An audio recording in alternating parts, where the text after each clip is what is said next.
প্রায় ৩ থেকে ৪ দিন হয়ে গেল আমি iOS 18.3.2 আপডেটটিকে ব্যবহার করছি। এই ৩ থেকে ৪ দিন আমি আমার ফোনটাকে আপডেট করার পর অনেকভাবে পরীক্ষা করেছি। দেখার চেষ্টা করেছি যে এই আপডেটটি করার পরে আমাদের ফোনে কোনো রকম সমস্যা দেয় কিনা এবং আমাদের ফোনে ব্যাটারি ডেন্সিটিটা আগের থেকে বাড়ে কিনা। সব ধরনের পরীক্ষা করার পর আমি যেটা ফল পেয়েছি সেটাই শেয়ার করব আজকে আপনাদের সাথে। তো এই iOS 18.3.2 আপডেটটি করার পর আমাদের ফোনে ব্যাটারি ডেন্সিটি আগের থেকে বাড়বে কিনা এবং আমাদের ফোনে কোনো রকম সমস্যা হবে কিনা সবকিছু নিয়ে কথা বলবো আজকের এই ভিডিওতে। তো বেশি কথা না বলে চলুন ভিডিওটাকে শুরু করা যাক। যেমন কি ৩ থেকে ৪ দিন হয়ে গেল এই আপডেটটি লঞ্চ হয়েছে। এরই মধ্যে অনেকেই এই আপডেটটিকে করে ফেলেছে এবং অনেকেই এখন পর্যন্ত এই আপডেটটি করেনি। যারা আপডেটটি করেছে তারা কম বেশি বুঝতেই পারবে যে তাদের ফোনে কোনো রকম সমস্যা হচ্ছে কিনা অথবা ব্যাটারি ইস্যু আগের থেকে বেড়েছে কিনা। আপডেটটি করার পরে আমি আমার ফোনে যে প্রবলেমটা সর্বপ্রথম ফেস করছি সেটা হচ্ছে ওয়াইফাই নিয়ে। যখন আমি আমার ওয়াইফাইটাকে কানেক্ট করি, কানেক্টিং হতে অনেক বেশি লোড নেয় এবং মাঝে মাঝে এমনটা হয়েছে যে ওয়াইফাইটাকে 2 থেকে 3 বার অন অফ করলে তারপর ওয়াইফাইটা কানেক্ট হচ্ছে। তো আপনাদের মধ্যে কারো এমন সমস্যা হচ্ছে কিনা অবশ্যই কমেন্টে জানাবেন।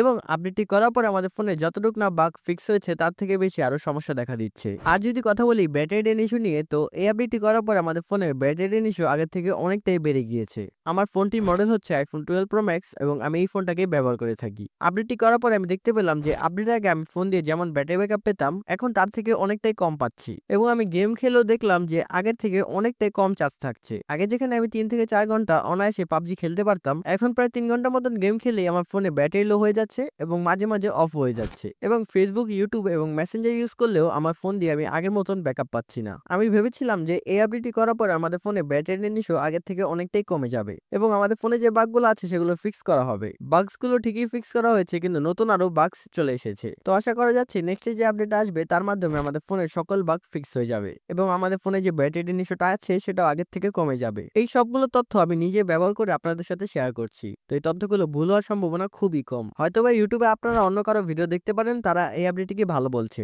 হয়তোবা তাদের কাছে ভালো লেগেছে, কিন্তু পার্সোনালি এই আপডেটটি আমার কাছে একটুও ভালো লাগেনি এবং আমি সবসময় চেষ্টা করে থাকি আপনাদের সাথে সঠিক তথ্যটাই শেয়ার করতে, যাতে আমার ভিউয়ার্সরা কোনোভাবে কোনো রকম ঝামেলার মধ্যে না পড়ে। তো যারা আপডেটটি করে ফেলেছেন তারা নেক্সট আপডেট পর্যন্ত ওয়েট করুন। আপডেটটি আসলে আমি ইউজ করে আপনাদের বলে দিব যে আপডেটটি করা উচিত হবে কিনা, এবং যারা আপডেটটি করেন নেই তাদেরকে আমি বলবো এই আপডেটটি না করলেও চলবে, কারণ এই আপডেটটি করার মাধ্যমে আপনারা এমনিতে নতুন কোনো ফিচার পাচ্ছেন না, আরো ব্যাটারি ড্রেন ইস্যু বেড়ে যাচ্ছে। তো আমার মতে এই আপডেটটি না করলে আপনাদের কোনো রকম ক্ষতি হবে না। যারা আপডেট করেন নেই আপনারা নেক্সট আপডেট পর্যন্ত ওয়েট করুন। আপডেটটি আসলে আমি ব্যবহার করে আপনাদের জানিয়ে দেব।